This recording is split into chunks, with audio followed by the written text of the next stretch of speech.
Throughout the Second World War, there were many crimes committed against civilian populations. Millions of people were forced out of their homes and were deported to other lands, and millions of people were killed as the war came to their doorsteps. Civilian women suffered heavily during the conflict. For example, during the Battle of Berlin, the Red Army rampaged through the city and inflicted horror onto women who were living in the city. Years before, the Wehrmacht had done the same inside of the Soviet Union. But in the Pacific theater of the conflict, the Japanese army kidnapped a huge amount of women and then stole them away from their lives and forced them to work in true hell on earth serving the men of the Japanese army. It's estimated that up to 200,000 women were forced to become comfort girls and women. But what is their story? Join us today as we look at the horrific torture of the comfort women of the Japanese army. To support our channel, please make sure to subscribe.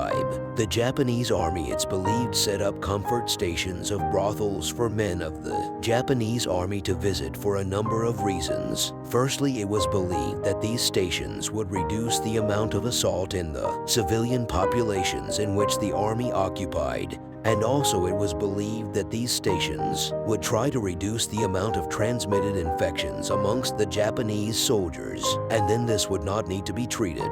They also set these up to try and limit leaks coming from the military, but ultimately these comfort stations failed. For example, in the city of Nanking, the Japanese army rampaged throughout the city, causing complete chaos looking for women of any age, and they then conducted horrific executions of the women following their terrifying ordeals. Comfort women inside of these houses lived in terrible conditions, and they were subject to horror on a daily basis, and the Japanese referred to these houses as public toilets. The houses did have a problem with security, and some workers were disguised as spies, but ultimately the comfort women were used to satisfy frustrated soldiers and to prevent revolt. The goal in reducing assault did the opposite, but a huge number of these houses were set up. As Japan continued to expand the military, the army found itself short of women who volunteered to become workers inside of the brothels. Because of this, a huge number of women were abducted and tricked into becoming workers inside the comfort stations. A lot of women responded to become workers in what they believed was a factory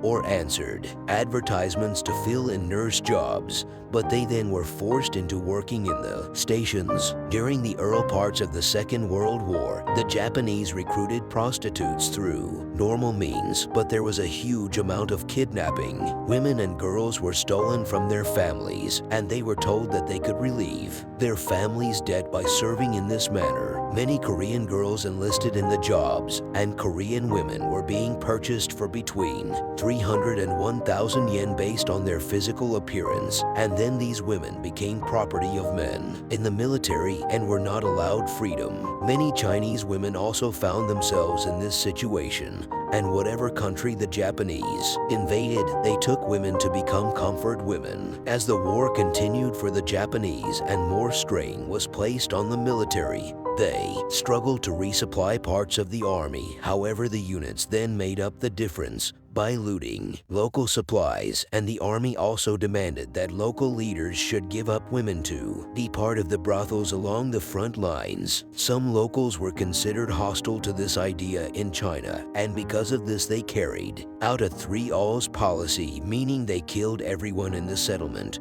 burned the whole settlement, and took all they could. This included the large-scale assault of women in the Chinese population, and also they kidnapped many of the women for them to be sold in the sadistic slavery. It is believed that during a 7-year period from 1938 to 1945, comfort women in lands occupied by the Japanese numbered up to 410,000. The largest number of women came from China, with around 200,000 Chinese women having been kidnapped. Many of the documents relating to this war crime were destroyed, and some historians do vary in their estimates. There were around 2,000 comfort women stations where Korean, Filipino, Indonesian, Burmese, Dutch, Australian, Taiwanese, and Japanese women worked. Many of these were teenagers and young girls, and very few worked in the licensed part of the houses, with most of the women being unlicensed and victims of kidnap.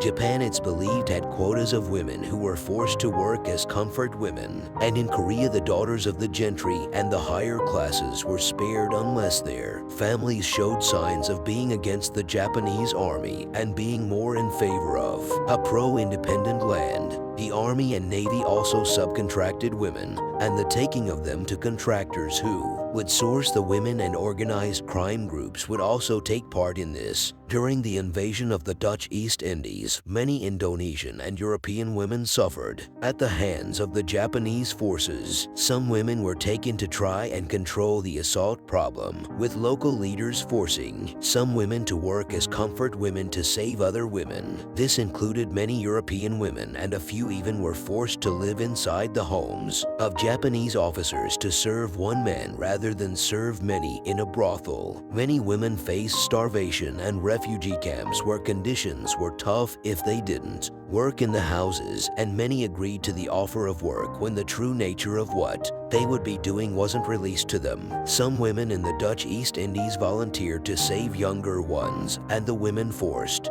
into this work in the Dutch East Indies is believed to be more than it's indicated. Comfort women were often forced to travel to the battlefields with the Japanese Imperial Army, and because of this many women were killed by Allied forces as they attacked the Japanese defensive areas and camps. Also, the Japanese military executed Korean comfort women when they fled from the battlefield, and many had anger taken out of them. During the final last stand of Japanese forces at the end of the conflict, many women were killed or took their own lives. At one naval base, 70 women were killed before the American assault, and a number of women during the Battle of Saipan threw themselves off the cliffs to avoid capture of execution at the hands of the Japanese. In Burma, a number of the prisoners took their own lives by swallowing cyanide pills or were killed as Japanese soldiers threw hand grenades inside of their bunkers. The Japanese told many women that the Americans were cannibals, so many women were terrified of falling into the hands of the enemy, and some believed that the Japanese would save them and protect them. There were also cases of starving troops turning to cannibalism when they were cut off, especially on remote Pacific islands, and it was reported that some comfort women were killed there and were then eaten for food by the Japanese army. One account from a former comfort woman told of her horror during the Second World War. Korean Kim Hao-sun stated, "When I was 17 years old, the Japanese soldiers came along in a truck, beat us, and then dragged us into the back. I was told if I was drafted, I could earn lots of money in a textile factory. The first day I was assaulted, and it never stopped. I was born a woman, but never lived as a woman. I feel sick when I come close to a man, not just Japanese men, but all men, even my own husband who saved me from the brothel. I shiver whenever I see a Japanese flag.